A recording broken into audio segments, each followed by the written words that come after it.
আমরা কোন যুবকটাই আল্লাহর আরশের নিচে ছায়া পেতে চাই না? প্রতিটা যুবক চায় কাল কিয়ামতের ময়দানে আল্লাহর আরশের নিচে ছায়া পাওয়ার জন্য। আল্লাহ শীতল সেই জান্নাতের মধ্যে প্রবেশ করার জন্য। তো তাদের জন্য আমার কামলিওয়ালা নবীজি একটা খুব ভালো একটা আমলের ব্যবস্থা করেছেন।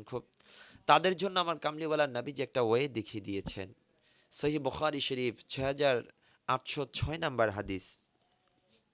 সহিহ সহিহ বুখারী শরীফ ৬৮০৬ নাম্বার হাদিসের মধ্যে আল্লাহর কামলিওয়ালা নবী বলছেন, যেই যুবকটা তার জওয়ানি সময়টাকে আল্লাহর প্রেমে দিওয়ানা করে দিবে, যেই যুবকটা তার জুয়ানি সময়টাকে আল্লাহর প্রেমে ব্যস্ত রাখবে, মসজিদে যাবে, পিতামাতার খেদমত আঞ্জাম দিবে, আল্লাহ যা করতে বলেছেন সেগুলো করবে, যা নিষেধ করেছেন সেগুলো থেকে বিরত থাকবে, এক কথায় যে ব্যক্তি আল্লাহর পথে থাকবে, আল্লাহ পাক রব্বুল আলামিন যেদিন কোনো ছায়া থাকবে না, যেদিন সবাই নফসি নফসি করতে থাকবো, ওই দিন এই সকল যুবকদেরকে রব্বুল আলামিন তার আরশের নিচে ছায়া প্রদান করবেন।